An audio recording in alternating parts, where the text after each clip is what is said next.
Welcome back guys, Slowbacon here. Time for another Total War Warhammer battle replay. Today we've got myself as Bretonnia up against the Dwarfs.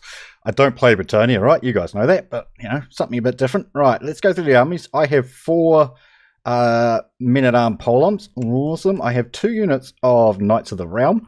I have 1, 2, 3, 4, 5 units of Peasant Bowmen. I have a Trebuchet. I have... Oh, Jesus, Sly, what was that? Stop it. Stop, I just wanted to click on him. I have King Luon on Beatrice, of course. I have the 2 Pallies on their respective mounts as well. And of course I've got the damsel here with... I don't actually know what her spells are called. Can we get in there and have a closer look? Maybe? No, closer. No. It's that one and that one anyway. I've got those 2 guys.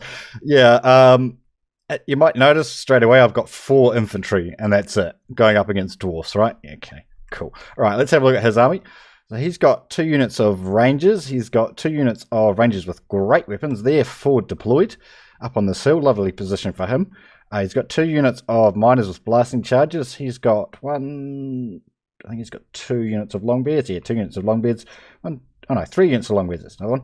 1, 2, 3 units of dwarf warriors. He's got the Goblobber, which of course is, in my opinion, the best artillery cost for cost in the game. He's got just a standard lord. That's interesting. I see that very often. Oh, cool. And he's got a runesmith with all his lovely buffs. And he's got the Skulder Guard, Iron Drake's Regiment of Renown. And he's also got a Skyhammer Regiment of Renown, of course. Right, let's get into the action, boys. Right, can we watch me first? Yeah, cool. Yeah, so he actually deployed here, which is kind of a good position to deploy, because you can actually push up into this hill, especially with the dwarfs. You know, if you can get this high ground, that's fantastic. And of course, all these units here have stalks, so I didn't actually see those there, but we were flying up here to see what we could see. And we've seen these boys, and we started to take a massive amount of damage from this, right? That's a tremendous amount of damage, especially from these Axros in the back. I do believe they have... Oh, sorry about that. I do believe they have armor piercing. Yeah, they do. Look at that. 46 armor piercing damage on their range stuff. That's absolutely crazy. Did a wee bit of damage to this 1 unit of rangers, but it's probably not worth committing into that fight. So I'm trying to bug out of there with the flying squad, but in the meantime, we are still taking a heck of a lot of damage. Get out of there, man. Look at that. 1 volley and it was like half health. Good lord. And he's also brought the Skyhammer over, which again is an incredible amount of range damage, coming at 400 armor pen damage there. Crazy. In the background, I'm just repositioning my forces. Moving the Trebuchet forward. Trebuchet's pretty bad.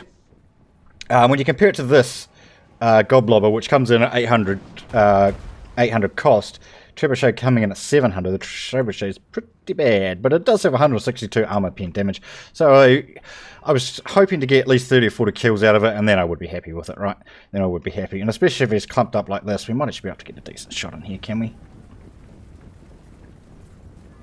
Here it comes. Here it comes. Can we do a lovely slow-mo on that, please? Oh, man, it totally just hit like 3 dwarfs. Oh, and it bounced, because rocks bounce, apparently. There's another one. Where'd it go? What? Where'd that one go? I went over there? Okay, so fine. God. Oh, that's on fast forward, I think. No, it's not. It's on normal speed. Awesome. Yeah, so I'm moving my cavalry out around the side here. To try and get a bit of a flanking position on them. Out around here. And I will actually pull the other one over. Where is it at the moment? He is in here. Yeah, so just there we go. I just started to pull him over this way as well. So my rock lob is continuing to do damage, and basically anything you can see, especially this big cluster here. Now he actually makes a mistake here, I believe. The dwarf player, that is. Oh, look at that shot. He's actually made 2 mistakes. He's pushed forward with his Goblobber here, or he's left it in the front. But that means I can actually push forward here with my archers and start firing it on that. And he's also flowing his Skyhammer. Yeah, Skyhammer out here, and we were just able to chase it down with the Lord Squad. It comes in, I think it's 90 speed, I believe. Yeah, 90 speed. Our boys with the speed pops 131. Yeah, 131. But also this guy here, King Leon, coming in at base 100 speed. You know, we're able to catch that quite comfortably there. And as you can see here, because he's left this so far forward, all my archers are actually able to get in there and start attacking it. And of course the debuff on this thing causes units to rout really quickly. You can see this unit here hasn't taken much damage at all, but it is actually starting to rout there. Just because of the debuff that this actually puts on. I think it's a minus 16 leadership debuff. Don't quite remember the exact number, but I'm pretty sure it's minus 16. Right, and he did actually manage to pull a Skyhammer back around. So he's pulled it back around this way. I'm not going to chase because the last thing I knew, he did actually have all of his units situated up here. Did actually have all his range, so I don't want to come up here and give him a free shot. I think I just poke in, see that unit, yeah, and pull back out again. Right, now he's actually starting to rush down with his Dwarf Warriors. Charge, lads! Let's go, let's go! Of course, I'm running away with my peasants, because, you know, they're peasants. Oh, look at that shot. So good. So good. Charge, boys! Yeah, just backing up with my peasants. Trying to get back into my infantry line. What's actually happened here, which is quite interesting, I thought. Because he's moved around, like his starting position was here, and he's moved around this way up into this hill. My starting position was, of course, here. I've moved around actually into this hill. So we're actually both in a hill at the moment. And unfortunately for him, he's actually leaving the hill. So that's actually giving me an advantage here. And as you can see, my cavalry's starting to move in as well. They're not the best cavalry in the world, but they do come in at 56 with a 56 charge bonus, 30 weapon strength. You know, charging in here onto the side of units is very good. Now I've managed to split up my lords, put King Leon onto the Skyhammer to try and kill that off. Put my two paladins in here to just try and cause as much corruption or disruption, sorry, as we can. My archers are pulled back. The men-at-arms are charging forward. We've got a cavalry charge coming in from behind. Can we get that one on slow-mo? Do slow, please. Smash those dwarfs. Running all these dwarfs over. Oh, God, I love charges in this game. And dwarfs go flying. Which one's Jimmy? I think there's him over there in the background. I think that was Jimmy over the background. God damn it. Charges are so beautiful in this game. Alright, back to normal speed. Right, we're also popping down some buffs and debuffs, of course, coming in from the lady. Alright, King Lewin up in the background. Our Trebuchet is actually firing uninterrupted here, so he's managing to fire into this cluster at the moment. Sculptor Guard's coming down. I've seen that. You'll see here in a second that I pull my cavalry out. Yes, we do. Can we get another cavalry charge in? It's up a hill, but it should still be beautiful. It is up a hill, but it is still beautiful. Right into, he's tying up 2 units of ranged with 1 unit of cavalry. So good. And I've pulled my other unit of cavalry up here as well. Where's King Leon gone? Where did he go? Where are you, King? There he, oh yeah, I dived him into this unit of Dwarf Warriors, because obviously the men-at-arms, although they do have pretty decent damage, coming at 27 armor pen damage against Dwarf Warriors, I definitely wanted to support them with King Lewin, especially at the start. Paladins, I've still got just attacking into different units here, just trying to rout out or just trying to kill off as much as possible.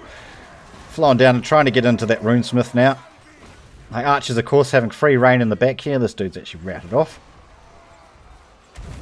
And King Lewin's managed to get in the back. He did a wee dive in there. I think it did actually connect and then it pulled out straight away. It wasn't actually my intention. I did actually want to change his target and get him up into here because I seen this actually came back in. And he's got 4 units here. You know, 2 ranged units, 2 melee units. I'm not doing a hell of a lot, really, to be honest.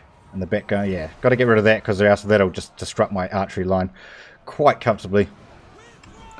But as you can see here, we've managed to break actually through his melee line with just my 4 units of infantry, which is pretty low, and of course supported by the 2 paladins, managing to kill off that runesmith quite comfortably.